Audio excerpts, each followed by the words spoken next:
திரிகூட சுந்தரம் பிள்ளை என்பவர் அந்நிய துணி பகிஷ்காரத்தை பற்றி மேடையிலே பேசியதை கேட்டுக் கொண்டிருந்த சொரிமுத்தி என்ற அந்த ஜீவா அங்கேயே மற்றவர்களைப் போல் தன் ஆடையை நெருப்புக்கு கொடுத்து விட்டு கோவனாண்டியாக வீட்டுக்கு வந்தார்.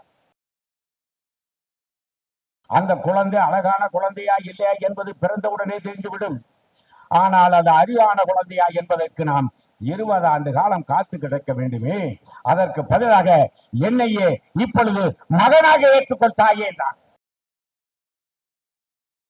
கதர் துணி கிடைக்கல, இருக்கிற புது துணி கட்டி அந்த நீர்மாலை என்ற சடங்கை செய்யும் போது ஜீவா சொல்றாப்ல, கதர் துணி இல்லை என்றால் அந்த நிகழ்வை நான் செய்ய மாட்டேன், எனக்கு பதிலாக தம்பியை செய்ய சொல்லுங்க. மண்ணடிக்க மாணிக்கின்ற தாழ்த்தப்பட்ட சகோதரனை கையை பிடித்து இழுத்து கொண்டு அந்த வழிமறி சங்கரை அத்து போட்டு விட்டு கோயிலுக்கு மூலஸ்தானத்து வரைக்கும் அழைத்து சென்று விட்டார் ஜீவா. ஜீவாவும் சிங்காரவேலரும் பெரியாரும் இணைந்து நடத்திய போராட்டங்கள் இருக்கே, அந்த இயக்கம் மட்டும் தொடர்ந்திருந்தால் கேரளத்துக்கு முன்பு தமிழ்நாட்டில் கம்யூனிஸ்ட் கட்சி ஆட்சி தான் வந்திருக்கும். எல்லா குழந்தைகளும் பார்த்தா ரஷ்யான்னு பேர் வைக்காரு, மாஸ்கோன்னு பேர் வைக்கிறார். பத்திரிகையாளர் கேட்டாங்க, என்னையா ஊர் பேரை வைக்கிறீங்கன்னு. ஏண்டா நீங்க பழனின்னு வைக்கிறீங்க, விருத்தாச்சலம் வைக்கிறீங்க, அதை விட ரஷ்யா நல்ல பேர். நம்ம முதலமைச்சர் தேசிய கண்ணோட்டம் பற்றி சொன்னாரு. நாங்கெல்லாம் ஒரு தொகுதியில போட்டு மக்கள்கிட்ட வாக்குறுதி கொடுத்து இதை செய்வோம்னு சொல்லி வெற்றி பெற்று வந்திருக்கோம். ஆனா நம்ம முதலமைச்சர் ராஜாஜி கொள்ளைப்புறமாக வந்தவர், அவருக்கு தொகுதியும் கிடையாது, ஒண்ணும் கிடையாது. அவருக்கு தேசிய கண்ணோட்டம் இருக்கலாம் போது காங்கிரஸ் உறுப்பினர்கள் எல்லாம் கை தட்டினார்கள். அந்த தட்டலில் ராஜாஜி கைவிட்டு இருந்தது. அப்படி நேரடியாக மோதறியர் என்று சொல்லுடைய ராஜாஜி வாதத்தால் வாய்மூட வைத்தவர் ஜீவா. அவனுக்கு இணையாயவனும் இல்லை, அதுதான் வரலாறு. எங்கள் பேச்சில் எங்கள் மூச்சில் இருப்பது அவன் வேறு. ஏறத்தாழ ஓராண்டுக்கு முன்பு ஒரு நாள் தோழர் நல்லகண்ணை அவருடைய இல்லத்தில் சந்தித்தேன். நாளை எங்கே பேசப் போகிறீர்கள் என்று கேட்டேன். அப்போது அவர் சொன்னார், நாளை மயிலம் பெண்கள் கல்லூரியில் பேசுகிறேன் என்றார். அப்போது நானும் உங்களோடு வருகிறேன் என்றேன். உடனே 9 மணிக்கு வந்துருங்க, கார் வந்துடும், நம்ம போயிடலாம்னார். 9 மணிக்கு போனேன், 2 பேரும் போனோம். பேராசிரியர் ஒருத்தர் இடையிலே ஹோட்டல்ல டிஃபன்லாம் வாங்கி கொடுத்தார். கல்லூரிக்குள் நுழைந்தவுடன் அந்த தாளாளரும் கல்லூரி முதல்வரும் நல்லகனுடைய காலை தொட்டு கும்பிட்டு அழைத்து சென்றார்கள். நான் பின்னாடியே போனேன். ஒரு அறையில் நல்லகன் அமர சொன்னார்கள், என்னையும் அமர வைத்தார்கள். மற்றவர்களுக்கெல்லாம் நினைச்சிருப்பார்கள், இவர் நல்லகனுக்கு பாடி கார்டு போல அப்படின்னு நினைச்சிருப்பாங்க.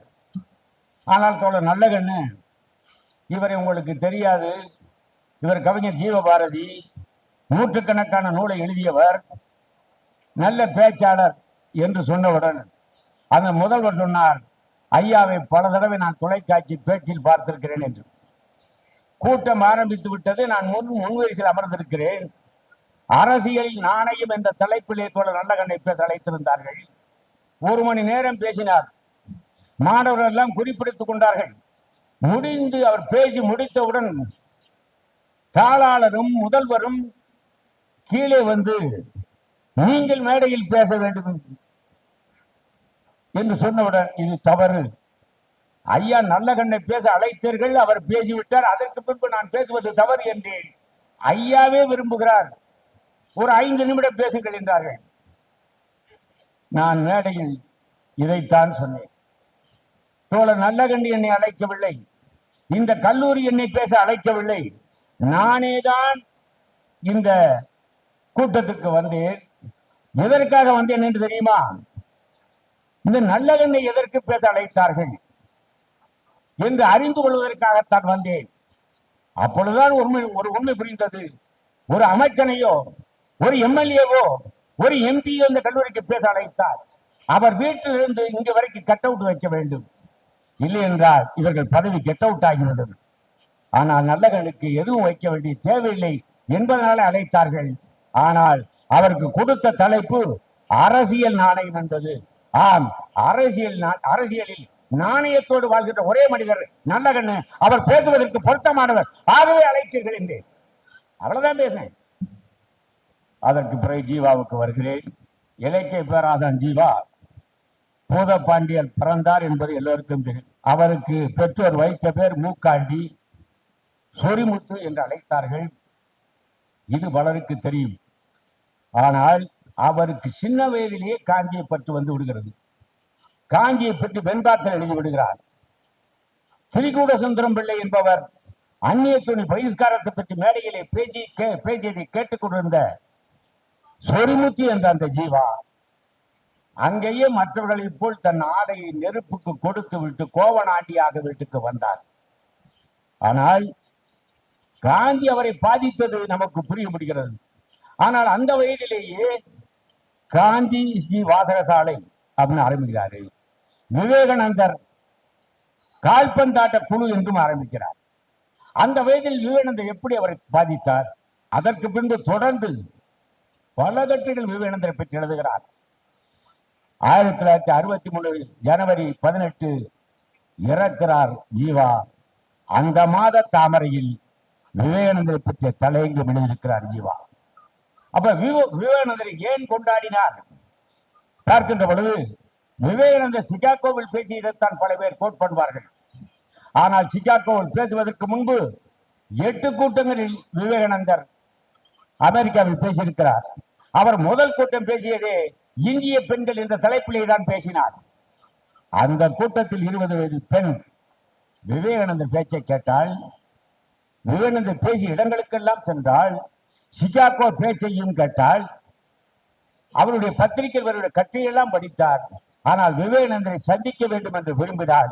அவர் ஒரு தீவில் இருந்ததால் சந்திக்க முடியவில்லை. ஒரு நாள், நாளை விவேகானந்தர் அமெரிக்காவை விட்டு செல்கிறார் என்று பத்திரிகை செய்தியை பார்த்துவிட்டு அந்த பெண் துறைமுகத்துக்கு சென்றால், அங்கே விவேகானந்தர் ஒரு 7-8 பரதேசிகள் சாமியாரோடு நிற்கிறார்.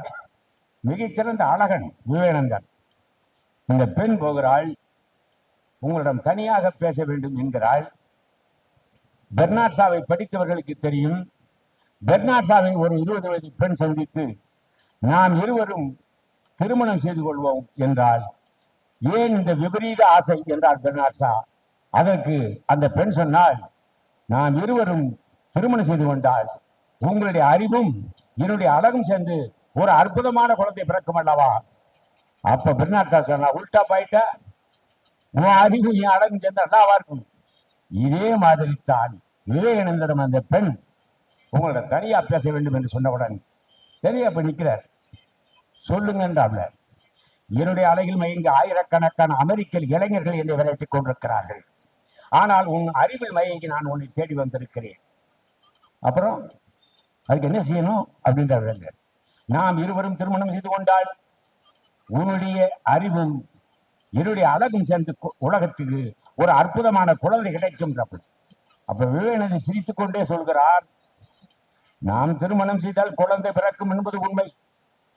அந்த குழந்தை அழகான குழந்தையா இல்லையா என்பது பிறந்தவுடனே தெரிந்துவிடும். ஆனால் அது அறிவான குழந்தையா என்பதற்கு நாம் 20 ஆண்டு காலம் காத்து கிடக்க வேண்டுமே. அதற்கு பதிலாக என்னையே இப்பொழுது மகனாக ஏற்றுக்கொள் தாயே தான். கண்ட பெண்களை எல்லாம் தட்டிலுக்கு அழைக்கிற சாமியார்கள் மத்தியில் கண்ட பெண்களை எல்லாம் தாயாக பார்த்தவன் விவேகானந்தர்.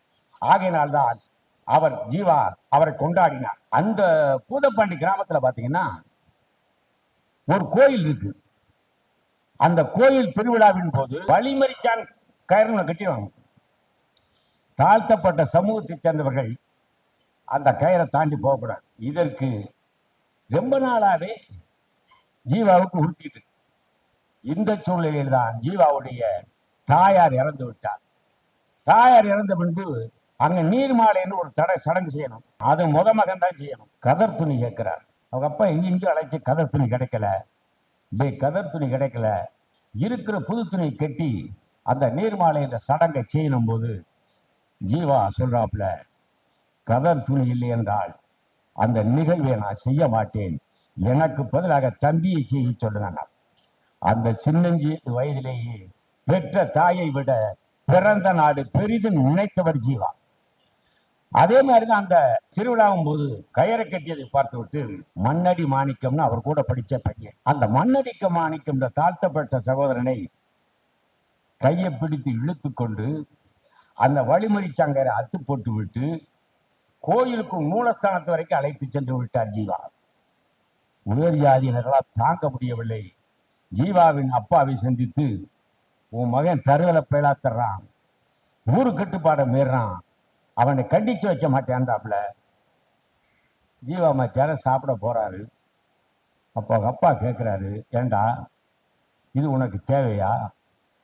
எவன் எந்த ஜாதியில பிறக்கணும்ன்றத ஆண்டவன் முடிவு பண்றான், நீ ஏண்டா அவனை கூப்பிட்டு கோயிலுக்குள்ள போன அப்படின்னு ஜீவா சொல்றாரு, தந்தையே, என்னை பெற்றெடுத்தீர்கள், என்னை அறிவுள்ளவனாக வளர்வதற்கு படிக்க வைத்தீர்கள். ஆனால் இன்று நான் செய்வது மட்டும் உங்களுக்கு உடன்பாடுவில்லை என்றால் இந்த நேரமே இந்த வீட்டை விட்டு போகிறேன் என்று வீட்டை விட்டும் பிறந்த ஊரை விட்டும் வெளியேறினார் ஜீவா. ஒரு தாழ்த்தப்பட்ட சமூகத்துக்காக பிறந்த ஊரை விட்டு வெளியேறியது இந்தியாவிலே ஜீவா ஒருவன் தான் என்பது வரலாறு. ஊரை விட்டு வந்து அப்படி வந்தவர் சேரன்மாதேவிக்கு போறார். வாவியசியர் ஆசிரமத்தில் வேலை கிடைக்குது, காலையில வேலை கிடைக்குது. அப்ப காலையில வேலைக்கு சேர்ற, மத்தியானம் உணவு பரிமாறதை பார்த்தா தாழ்த்தப்பட்ட மன்னர்களுக்கு தனியாகவும் உயர்ஜானுக்கு தனியாகவும் பரிமாறுறாங்க. இதை பார்த்த ஜீவா, எந்த ஜாதி கட்டுப்பாடை உடைப்பதற்காக நான் வீட்டை விட்டு வெளியேறினோ அதே ஜாதி கட்டுப்பாடு இங்க இருக்கு சொல்லிட்டு கிடைத்த வேலையை அடுத்த விஷயத்தை தூக்கிறார் ஜீவா. அந்த ஆசிரமத்தை எதிர்த்து பெரியார் போராடுகின்ற பொழுது அந்த போராட்டத்தில் ஜீவா கலந்து கொள்கிறார். வைக்கம் போராட்டத்தில் ஜீவா பெரியார் கலந்து கொள்ளும் போது அந்த போராட்டத்தில் ஜீவா கலந்து கொள்கிறார். அதன் பின்பு சுசீந்திரம் தானுமலையான் கோயில் ஒரு கோயில் இருக்கு, அந்த கோயிலில் தாழ்த்தப்பட்டவர்களை அழைத்து கொண்டு தலைமை ஆகி ஜீவா போறார். அங்க இருக்க உயர் ஜாதிக்காரன் காரி துப்புறான், வழிவிடுவீர்னு கவிதை பாடிக்கிட்டே ஜீவா போயிருக்கார். இதுல இருந்து பாத்தீங்கன்னா ஜீவா வாழும் வரைக்கும் தாழ்த்தப்பட்ட சமூகத்துக்கு எங்க சிரமங்கள் ஏற்பட்டாலும் அங்க களத்தில் நின்றவன் ஜீவா என்பது வரலாறு. இதற்கு பிறகுதான் அவர் காரைக்குடி பக்கத்திலே சிராவயலுக்கு செல்கிறார். நண்பரோடு சேர்ந்து காந்திஜி ஆசிரமம் ஆரம்பிக்கிறார்.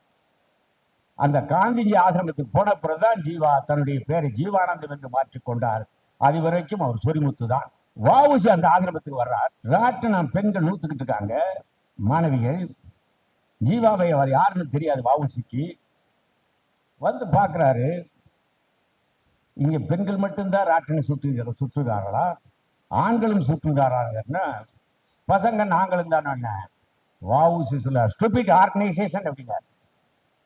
அப்ப பக்கத்துல வந்து ஜீவா சொன்ன வார்த்தை இருக்கு, ஐயா, ஆங்கிலேயை எதிர்த்து ஆயுதம் ஏந்தி போராட வேண்டும் என்று நீங்கள் முடிவு செய்து அறிவித்தால் என்னை போன்ற ஆயிரக்கணக்கான இளைஞர்கள் ஆயுதம் என்ற தயாராக இருக்கிறோம்.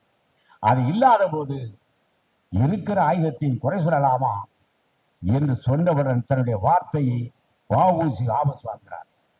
அது மட்டுமல்ல, அங்கு நடந்த கூட்டத்தில் சொல்கிறார், அஞ்சுபவர்களாலும் கெஞ்சுபவர்களாலும் இந்த தேசத்துக்கு விடுதலை கிடைக்காது, ஜீவா போன்ற இளைஞர்களால் தான் இந்த தேசத்துக்கு சுதந்திரம் கிடைக்கும்னு வஉசி சொல்கிறார். இங்கேதான் அவர்களுக்கு தனித்தமிழ் பற்று வருது. அப்பதான் மரபுடைய சிஷியனா மாறுறாரு. தன்னுடைய ஜீவானந்தம் என்ற பேர் உயிரின்பன் மாத்திக்கிறார். மாணவர்களுக்கு பூரா தனித்தமிழே பேர் வைக்காது. ஒரு நாள் அங்க கூட்டத்தில் வாரா தமிழறிஞர் வாரா உட்கார்ந்துருக்காரு. 1 மணி நேரம் தனித்தமிழிலேயே ஜீவா பேசியிருக்கிறார். பேசி முடிச்சோன்னா வாரா, எப்பா, உன்ன மாதிரி தனித்தமிழ தமிழ்நாட்டில் எவனும் பேச முடியாது, ஆனா இது மக்களுக்கு புரியாது, விட்டு தொலைன்றாப்ல. ஜீவா நம்பல. செங்கற்பட்டு சுயமரியாதை மாநாட்டுக்கு வந்துட்டு அங்கிருந்து தன்னுடைய தனித்தமிழ் தலைவர் மரமலடிகளை பார்க்கலாம்னு பல்லாவரம் வர்றார். பல்லாவரத்தில் கதவை அழைப்பு மணியை ஜீவா அழைத்தினால் உள்ளே இருந்து மரமலடிகள் போஸ்ட்மேனானார்.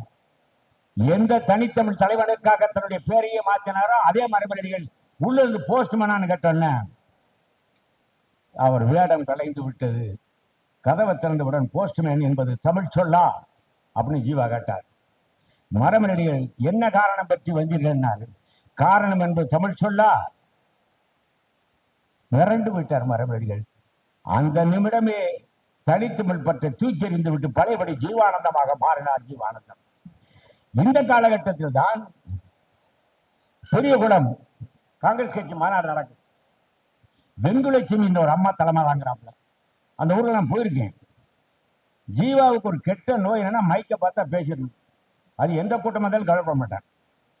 அந்த கூட்டத்துக்கு போயிருக்காரு. அவர் யாரையுமே ஜீவாவை அப்ப தெரியாது. அவர் போய் அந்த வெங்கலட்சுமி மட்டும் நான் கொஞ்சம் பேசுறேன்றாரு. சரி பேசுங்கன்னா 15 நிமிஷம் பேசினா அங்க இருந்த இளைஞர்கள் பூரா ஆர்ப்பரிச்சிட்டாங்க. அப்படி ஒரு பேச்சு அங்க யாருமே கேட்கல. மத்தியானம் சாப்பாட்டுக்கு விட்டாச்சு. மத்தியானத்துக்கு மேல தீர்மானத்தின் மீது பேசணும். இளைஞர்கள் ஒரு 20 பேர் ஜீவாவை அந்த தீர்மானத்தின் மீது பேச வைக்கணும் தேடுறாங்க. எங்க பார்த்தாலும் காணோம். கடைசியில ஒரு பெரிய குளத்துல ஒரு குளம் இருக்கு. அந்த குளத்துல ஜீவா அன்றவரோட குளிச்சுட்டு வேட்டி ஒரு முனையை கட்டிட்டு காய வச்சு நிற்கிறார். அப்ப இளைஞரெல்லாம் போய் இந்த மாதிரி தீர்மானத்தின் மீது பேசணும், அதுக்காகத்தான் வந்தா போச்சுன்னா அந்த ஈர வேட்டியை கட்டிட்டு வர்றார். நண்பர்களே, இந்த ஒரு வேட்டி கதை பலரோ ஜீவா பற்றி சொல்லப்பட்ட. காமராஜ் ஒரு நாள் வீட்டுக்கு போனார். அது அவ்வை ஸ்கூல்ன்றது ஜீவா ஆரம்பிச்ச ஸ்கூல். இன்னைக்கும் அந்த ஸ்கூலுக்கு கரஸ்பாண்டன்ட் ஜீவா பையன் ஜீவா மணிக்குமார் தான். அந்த ஸ்கூலுக்கு காங்கிரஸ்காரங்க ஜதி பண்ணி ஜீவா விட்டு முரண்பட்டாங்க. அதனால போகல ஜீவா. அந்த ஆண்டு விழாவுக்கு காமராஜர் அழைத்திருக்கிறார்கள் காங்கிரஸ்காரர்கள். அப்ப வருகின்ற பொழுது இங்கதானே ஜீவா இருக்கான், 2 பேரும் அவைவேன்னு பேசிக்கிறாங்க. வீட்டுக்கு போலாம், வீட்டுக்கு வராமல. அந்த வீடை பார்த்து காமராஜ் கேட்கிறார், இந்த வீட்டியா நீ வாழ்ற, உனக்கு அவசியம் போட்டு வீடு வரட்டுமான்றார். அப்ப சொல்றாரு ஜீவா, ஏப்பா நீயும் கட்சியும் தான் சோசியலிசம் பேச ஆரம்பிச்சீங்க இல்ல, அப்படி சோசியலிசம் வெற்றி பெற்ற எல்லாருக்கும் வீடு கிடைச்சிரும்ல, அப்ப எனக்கு வீடு கிடைக்கணும். சரி நீ என்ன சொன்னாலும் உட்பட மாட்ட, வா கூட்டத்துக்கு போலாம்ன்றாப்ல ஸ்கூலுக்கு. ஆனா இறப்பா வர்ற வேட்டிக்கு ஆயிருந்தாப்ல. அங்கேயும் ஒரு வேட்டியை கட்டி போனது ஆனந்தோட எழுதிட்டாங்க. ஈரோட்ல டாக்டர் ஜீவானந்துடைய அப்பா வெங்கடாச்சலம் ஒருத்தர். அவர் ஜீவா பெரியாரோட தொடர்பில் இருக்கும்போது தொடர்பில் இருந்தவர். அவர் சுயமரியாதை கொண்டு ஜீவா வருகின்ற பொழுது கூட வந்தவர். ஜீவா கம்யூனிஸ்ட் ஆன போது அவரும் கம்யூனிஸ்ட் ஆனவர். அவர் நான் ஈரோடு கூட்டத்துக்கு ஒரு நாள் போயிரும்போது அவர் வீட்டில் சந்திச்சு, ஏன் தோழர், அற்புதமான தலைவர் ஜீவாவுக்கு கம்யூனிஸ்ட் வேட்டி கூட வாங்கி தர மாட்டீங்களா, எங்க போனாலும் ஒரு வேட்டின்னு சொல்றாங்களே அப்படின்னு போது அப்பதான் சொல்ற, நல்ல வேலை கவிஞர் நீங்களாவது காரணம் கேட்டீங்க. அவர் குங்கு மண்டலத்தை எங்க வந்தாலும் நான் கூட்டத்துக்கு போவேன். அப்படி கூட்டத்துக்கு போகும்போது தோழர்கள் 6 வேட்டி கதர் துண்டு வாங்கி கொடுப்பாங்க. என்ன செய்வாருன்னா தெரியாது. ஒரு நாள் ஈரோடு கூட்டம் முடிஞ்ச பிறகு 6 வேட்டி 6 துண்டு வாங்கி ஒரு பண்டல் பண்ணிட்டேன். அப்ப ஜீவா கேட்டாரு, எப்பா அந்த பண்டலை கொடுப்பா நான் பிறப்பேன்னாரு. இல்ல தோழர் நானும் வர்றேன்னு. நீ இருக்குனாரு, எனக்கு அவங்க ஒரு வேலை இருக்குன்னா. 2 பேரும் பஸ்ல போனோம், தாம்பரத்துல இறங்கணும். அந்த வேட்டி பண்டல் என் கையில தான் இருந்துச்சு. டீ கடைகளை போனாரு, டீ 2 பேரும் சொல்லி சாப்பிட்டு போது அந்த தெருவில் போன தோட்டி தொழிலாளிகளை கூப்பிட்டாரு, இங்க வாங்கப்பா. அவர்களை கூப்பிட்டு அந்த வேட்டி ஆளுக்கு ஒரு வேட்டி துண்டியும் 6 பேருக்கு கொடுத்துட்டாரு. எனக்கு தாங்க முடியல, என்னடா இவருக்கு கொடுத்ததை கொண்டு இனாமா கொடுத்துக்கிட்டு இருக்காருன்னு. வீட்டுக்கு வந்து ஜீவாட்ட கேட்டேன், ஏன் ஜீவாதி நியாயம் தானா, உங்களுக்கு கொடுத்ததை வர்றவங்களுக்கு போய் கொடுத்துட்டீங்கன்னு. அப்ப ஜீவா சொன்னார், வெங்கடாச்சலம் எனக்காக உதவி செய்ய ஒன்றை போன்ற நூற்றுக்கணக்கான தோழர்கள் தமிழ்நாட்டில் இருக்கிறார்கள். ஆனால் இந்த ஏழைகளுக்கு செய்ய எண்ணி விட்டால் எவர் இருக்கிறார்கள்? ஓட்ட சாலையில நள்ளிக்கு கொண்டு போற தலைவர்களை நம்ம பார்த்திருக்கிறோம். ஆனா தனக்கு கொடுத்த வேட்டியை கூட தொழிலாளிகளுக்கு கொடுத்த தலைவர் என்பதை ஜீவா வாழ்ந்து காட்டியிருக்கிறார். அங்க அதுக்கு பிறகுதான் அந்த பெரியகுளம் பிரச்சனைக்கு பிறகு பெரியார் வீரமணியன் மிக விரிவாக பேசினார். பெரியாரை ஏன் நாம் நேசிக்க வேண்டும், கற்றுக்கொள்ள வேண்டும். பெரியார் காங்கிரஸ் கட்சியில் இருந்து வந்தவுடன் சந்தித்தது சிங்கார வேலரைத்தான். சிங்கார சந்திச்சார். அதற்கு பிறகு ஈரோட்டில் நடந்த சுயமரியாதை கூட்டத்தில் சமதர்ம திட்டத்தை சிங்காரவேலர் வைக்கிறார். அதை ஆதரித்து ஜீவா பேசினார், பெரியார் பேசினார். 2 பேரும் அதுல இருந்து வெளியே ஓடிய போயிட்டாங்க. அவங்க பேரை சொல்ல வேண்டிய அவசியம் இல்லை. அப்படிப்பட்ட கூட்டத்தில் அதற்கு பிறகு ஜீவாவும் சிங்காரவேலரும் பெரியாரும் இணைந்து நடத்திய போராட்டங்கள் இருக்கே, அந்த இயக்கம் மட்டும் தொடர்ந்திருந்தால் கேரளத்துக்கு முன்பு தமிழ்நாட்டில் கம்யூனிஸ்ட் கட்சி ஆட்சி தான் வந்திருக்கும். அப்படிப்பட்ட பெரியார் சக்கலத்வாலாவுக்கு சிங்காரவேலர் லெட்டர் கொடுத்தார். Britain communist party MP. அங்க போய் அவர் மூலமாக ரஷ்யாவுக்கு போய் ரஷ்யாவை சுத்தி பார்த்து வந்து பேசுறார். எல்லா குழந்தைகளும் பார்த்தா ரஷ்யான்னு பேர் வைக்காரு, மாஸ்கோன்னு பேர் வைக்கிறார்.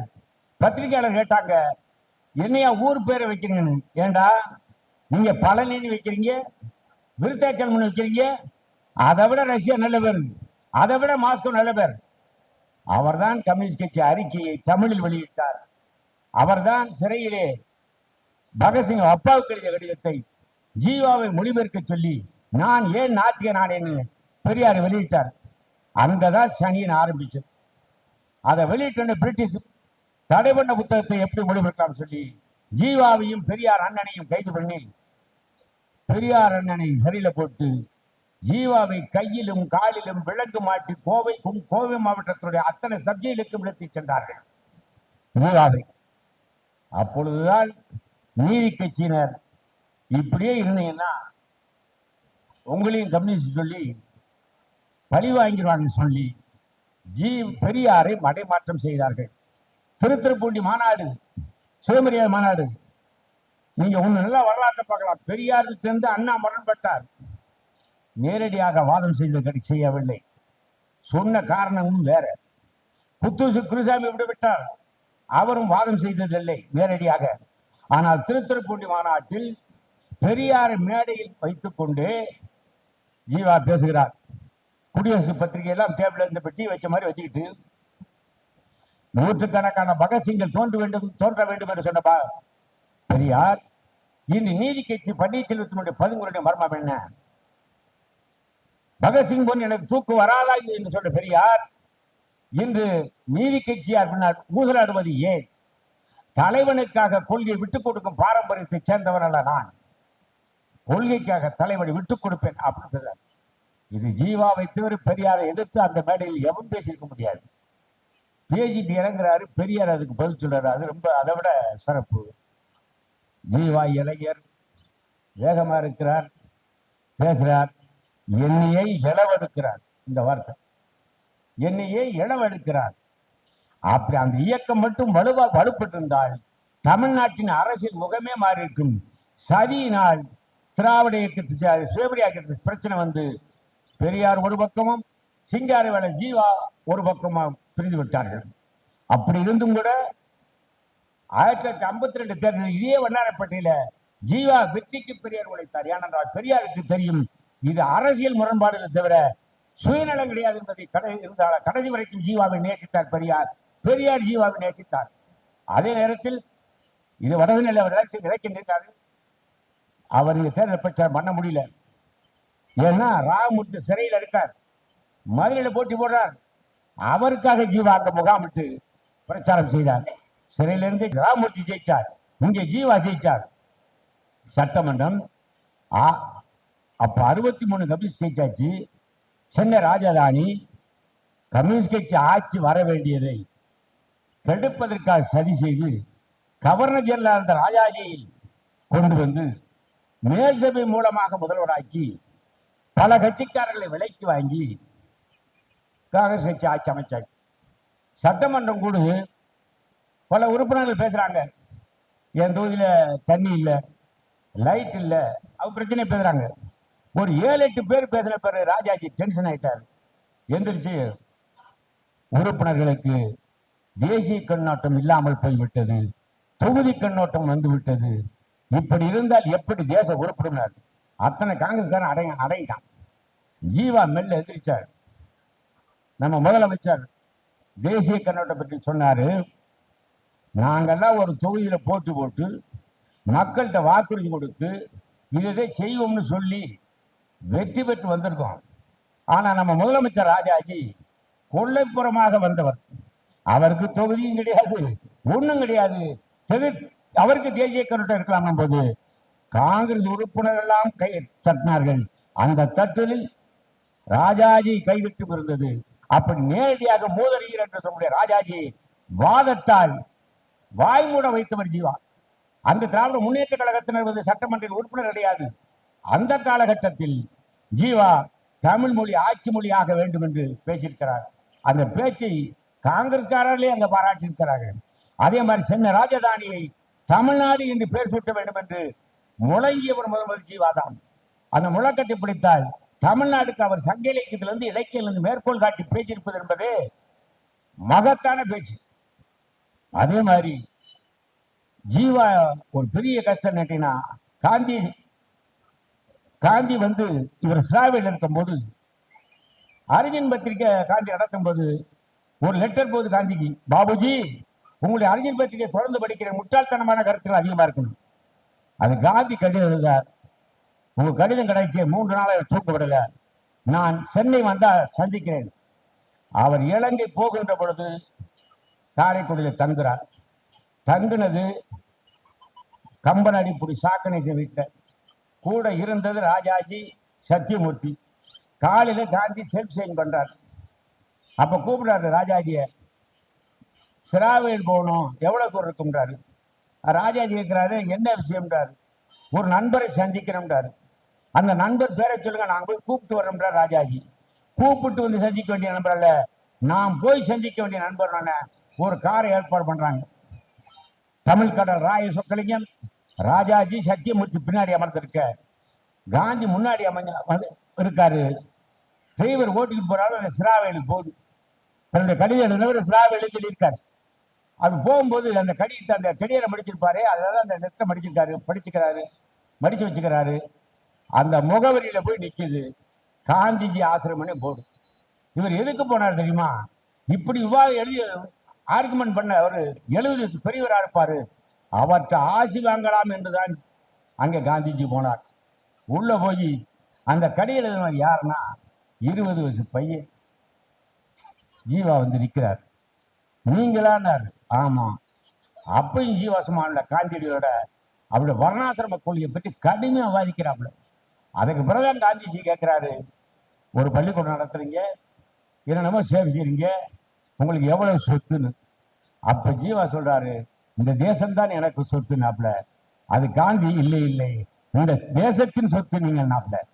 இது எந்த தேசபக்தனுக்கும் காந்தி கொடுக்கல, எந்த பல்கலைக்கழகம் கொடுக்க முடியாத பட்டத்தின் ஜீவாவுக்கு காந்தி கொடுத்தார் தேசத்தின் சொத்துன்னு. காந்தியை சந்திச்சிருக்கிறார், பெரியாரை சந்திச்சிருக்கிறார், வாராவை சந்திச்சிருக்கிறார், திருவிக்காவை. ஆனால் அந்த காலகட்டத்தில் அந்த பாரதியை மட்டும் சந்திக்கவே இல்லை ஜீவா. சந்திக்கக்கூடிய வாய்ப்பு இல்லை. ஆனால் பாரதி பாடல்களை முழுமையாக படித்து புதிய புதிய அர்த்தங்களை மக்களுக்கு சொன்னவர் ஜீவாதான். அவர் பாரதி இறந்து 8 ஆண்டுகளுக்கு பின்புதான் பாண்டிச்சேரியிலே பாரதியாருக்கு ஒரு நினைவஞ்சல் கூட்டம் நடக்கிறது. அந்த கூட்டத்தில் தலைமை தாங்க தேசிய கவிதான்னு. உடனே பாரதிதாசன் இந்த முடிச்ச வைக்கிற வேலையில வேண்டாம் கவிதை எழுதினாரு. வாரா மகாகவியில் புத்தகம் எழுதினாரு.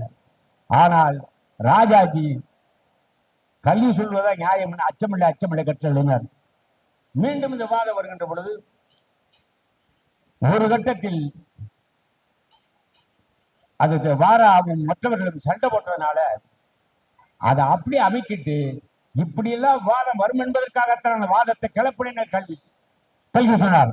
அதே நேரத்தில் எட்டியபுரத்தில் பாரதி மணிமண்டபம் கட்டி அதை திறப்பு விழாவுக்கு பாரதிதாசன் அழைக்கவில்லை, திருவிக்காவை அழைக்கவில்லை, வாராவை அழைக்கவில்லை. வந்தது ராஜாஜி, டி.கே. பட்டம்மா, எம்.எஸ். சுப்புலட்சுமி, நடிகைகள் தான். கோவில்பட்டி கட்சி மீட்டிங் போன ஜீவா அங்க போயிடுறாரு. போய் ராஜாஜி மேடையில் உட்காந்துட்டாரு. நான் பேசணும்ட்டாரு, அதெல்லாம் டைம் இல்லைன்ட்டார். சசிவரத்தை அவர் சண்டை போட்டு ஜீவாவுக்கு 10 நிமிஷம் டைம் வாங்கி தரார். அங்க ஜீவா பேசுறார், பட்டம்மா ஆடுவோமே பள்ளு பாடுவோமே ஆனந்த சுதந்திரம் அடைந்து விட்டோம்னு பாடுனா ஆனந்த சுதந்திரம் வந்துருமா? உழவுக்கும் தொழிலுக்கும் வந்தடை செய்வோம் என்று பாரதி சொன்னானே, வந்ததா? அப்படின்னா கூட்டம் வரல. உண்டு கழித்திருப்பொருள் நிந்தனை செய்வோம் என்றானே பாரதி, நடந்ததா? இல்லைன்னு கூட்டம் நடக்குது. அப்பதான் ஜீவா சொல்றார், பாரதி கேட்டது ஆனந்த சுதந்திரம், நமக்கு கிடைச்சது ஆகஸ்ட் சுதந்திரம். அதே மாதிரி தான் சொல்றார். பாரதியார் பாடல் ஏவி மெய்யப்ப செட்டியாரும் பாரதியார் தம்பி வைத்துக் கொண்டு பணம் பண்ண பார்க்கிறார்கள். பாரதி உலக கவிஞன், அவனுடைய படைப்பை நாட்டுடைமையாக்க வேண்டும். அவர்கள் பணம் விரும்பினால் மக்களிடம் வசூல் பண்ணி கொடுக்க தயார். அரசு நாட்டுடைமையாக்க வேண்டும். இல்லை என்று சொன்னால் மக்களுக்கு போராட வேண்டும். முத தேச விடுதலைக்கு பாடின பாரதி படைப்புகளுக்கு விடுதலை வேண்டி மேடையில் முளைக்க ஒரே தலைவன் ஜீவாதான். அதுக்கு பிறகு நாட்டுடையமாக்கப்படுது. நாகர்கோவில் ஒரு கூட்டம், ஜீவா பேச போறார். பாரதியாருடைய மகள் சகுந்தலா பாரதி ஒரு பாட்டு, பாரதியார் பாட்டை பாட்டு உட்காரு. அந்த ஜீவா பேச்சை கேட்டுட்டு அந்த அம்மா எழுது, இன்றுதான் ஜீவா பேச்சை கேட்டேன், எங்க அப்பா பேசுனது மாதிரியே இருந்துச்சு. அதற்கு பின்பு ஜீவா பாரதியை பற்றி எங்கு பேசினாலும் போவேன். கடைசியாக 1962 டிசம்பர் 11 பாரதியார் அரசு விழா. அந்த விழாவில் ஜீவா பேச கொடுத்துருக்காங்க. அதுல சொல்றார், பாரதி சாதாரண கவிஞன் அல்ல, அவன் ஒரு விஸ்வரூப கவி. அவன் பேரில் ஒரு பல்கலைக்கழகம் ஏற்படுத்தி உலக மாணவர்கள் எல்லாம் பாரதியை பயில வைக்க வேண்டும், அதுதான் என்னுடைய நீண்ட கால அவாண்டார். இதுதான் பாரதியை பற்றி அவர் கடைசியாக பேசியது. ஆனா அரசு இருக்கிற ஒரு பல்கலைக்கழகத்துக்கு பாரதியார் பேரை வச்சாங்களே தவிர ஜீவா விரும்பிய மாதிரி பாரதியை பயிலக்கூடிய பல்கலைக்கழகத்தை ஏற்படுத்தவில்லை. அப்படி அதே மாதிரி கம்பன் அடிப்படை சாக்கடைன்னு அவர் தான் தமிழ்நாட்டிலே முதல் கம்பன் விழா நடத்தியவர். அவர் ஜீவாவை கூப்பிட மாட்டார். ஏன்னா அப்போ அண்ணா காமரசம்னு பேசிட்டு இருக்க காலகட்டம். ஜீவா கூப்பிட்டு அவர் ஏதாவது பேசிட்டு போறாரோ அப்படின்னு பயந்துட்டு பேச கூப்பிடல. இளைஞரெல்லாம் போராடி ஜீவாவை கூப்பிடுங்க போது கடைசியில கம்பன் கண்ட தமிழகம் என்ற தலைப்பில் ஜீவாவை பேச கூப்பிடுகிறார்கள். அந்த கூட்டத்துக்கு தலைமையார் தெரியுமா? ஆசா ஞான சம்பந்தம் தமிழறிஞர் இருந்தாரே, அவருடைய தந்தை சரவண முதலியார். சரவண முதலியார் யார் தெரியுமா? பரிதிமார் கலைஞருடைய மாணவர், தமிழ் கடன். அவரையே கூப்பிட்டாங்கன்னா ஜீவா அண்ணாத்துற மாதிரி ஏதாவது கம்பனை கொச்சப்படுத்தி பேசிட்டா இவர் சமாளிச்சிருவார் தான் கூப்பிடுறாங்க. ஜீவாவுக்கு பிறகு சுப்பிரமணியாவளி என்ற தமிழறிஞர் மேதையும் பேதையும் என்ற தலைப்புல பேச கொடுத்துருக்காங்க. ஜீவா போறாரு, கட்டுக்கட்டாக்காத கூட்டம். அவர் என்ன பண்ணுவார்னா, கூட்டம் ஆரம்பிக்கும் போது பேச்சாளர் வரலன்னா கம்பளி சாகனையே பேசுவார். பேசும்போதும் ஒரு ஆளுக்கு 45 நிமிஷம் தான் ஒதுக்குவார். மேடையிலேயே 40 நிமிஷம் சிவப்பு விளக்கு எரிய ஆரம்பிச்சிடும். பேச்சை நிறுத்த தயாராயிரணும். ஜீவா எல்லாம் தெரிஞ்சுக்கிட்டு தனக்கு பின்னாடி பேசக்கூடிய சுப்பிரமணியாவளிட்ட, இந்த நேரம் பார்த்தனா எனக்கு பேசி பழக்கம் கிடையாது, உங்க பேச்சு நேரத்தில் 10 நிமிஷம் கடன் கொடுங்க. பணம் கடன் கொடுத்தவன இந்த தேசம் பார்த்திருக்கு, கடன் கட்டவன பேச நேரம் கடன் கட்டவர் ஜீவா. அவர் சரிட்டாரு. அப்பத்தான் மேடையில ஏறாரு, கணபதி பிள்ளையே இருக்காரு, கம்பன் அடிப்படை சாக்கணை இருக்காரு, பேச ஆரம்பிக்கிறார். 1 மணி நேரம் பேசுறாரு. இவரு டைம் முடிஞ்சு அவருக்கு 10 நிமிஷம் தான் இருக்கு. கூட்டம் ஆர்ப்பரிக்குது, பேசணும். அதுக்கப்புறம் சுப்பிரமணியம் வழியை பேச சொன்னாங்க. என்கிட்ட 10 நிமிஷம் தான் ஜீவா கடன் கேட்டார், என்னுடைய மொத்த நிமிஷத்தை எடுத்து விட்டார். எனக்கு கொடுத்த தலைப்பு மேதையும் பேதையும். இன்று ஜீவாவின் பேச்சை கேட்டவர்களெல்லாம் மேதைகள், கேட்காதவர்களாம் பேதைகள். அப்படி முடிச்சிட்டார். எந்த மேடையாக இருந்தாலும் அந்த கூட்டத்தில் கம்பெனி இப்படி சாக்கணை சொல்றார், நான் ஒரு ஒழுங்குமுறை நடத்துவேன், 40 நிமிஷத்துல சிவப்பு எரிய வச்சிருவேன். ஜீவா, நானே சிவப்பு, எனக்கு என்னடா விளக்குட்டாரு. இப்படி சாதனை படைத்த சரித்திர நாயகன் தான் ஜீவா. அவனுக்கு இணையாயவனும் இல்லை, அதுதான் வரலாறு. எங்கள் பேச்சில் எங்கள் மூச்சில் இருப்பது அவன் பேரு. அவனுக்கு இணையாயவனும் இல்லை, அதுதான் வரலாறு. எங்கள் பேச்சில் எங்கள் மூச்சில் இருப்பது அவன் பேரு. காந்திய கொள்கை கவர்ந்ததனாலே காந்தியை அவன் தொடர்ந்தான். ஜீவா காந்திய கொள்கை கவர்ந்ததனாலே காந்தியை அவன் தொடர்ந்தான். அந்த காந்திய கொள்கை கசந்ததனாலே காந்தியை அவன் தொடர்ந்தான். அவனுக்கு இணையா எவனும் இல்லை, அதுதான் வரலாறு. எங்கள் பேச்சில் எங்கள் மூச்சில் இருப்பது அவன் பேரு. பெரியார் கொள்கை பிடித்ததனாலே பெரியார் பின்னடந்தான். ஜீவா பெரியார் கொள்கை பிடித்ததனாலே பெரியார் பின்னடந்தான். அந்த பெரியார் பாதை மாறியதானே பெரியாரை அவன் பிரிந்தான். அவனுக்கு இணையாய் எவனும் இல்லை, அதுதான் வரலாறு. எங்கள் மூச்சில் எங்கள் பேச்சில் இருப்பது அவன் பேரு. தனித்தமிழ் பற்றால் மறைமலை அடிகளை தலைவனாய் அவன் ஏற்றான். ஜீவா தனித்தமிழ் பற்றால் மறைமலை அடிகளை தலைவனாய் அவன் ஏற்றான். பின் தமிழர்கள் வாழ்க்கை உயர்வதற்காக தனி வழி அவன் நடந்தான். அவனுக்கு இணையாய் எவனும் இல்லை, அதுதான் வரலாறு. எங்கள் பேச்சில் எங்கள் மூச்சில் இருப்பது அவர் பேரு. உலகில் சிறந்தது மார்க்சிசம் என்று உணர்ந்து அவன் தெளிந்தான். ஜீவா உலகில் சிறந்தது மார்க்சிசம் என்று உணர்ந்து அவன் தெளிந்தான். பின் ஒவ்வொரு நாடும் உழைப்பார்க்காக உழைத்து அவன் சிறந்தான். அவனுக்கு இணையாய் எவனும் இல்லை, அதுதான் வரலாறு. எங்கள் மூச்சில் எங்கள் பேச்சில் இருப்பது அவன் பேரு. பாரதி பாடலை மேடையில் பேசினார் பாரதி போன்றிருந்தான். ஜீவா பாரதி பாடலை மேடையில் பேசினார் பாரதி போன்றிருந்தான்.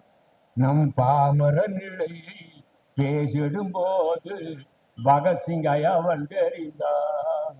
அவனுக்கு இணையாய் எவனும் இல்லை, அதுதான் வரலாறு.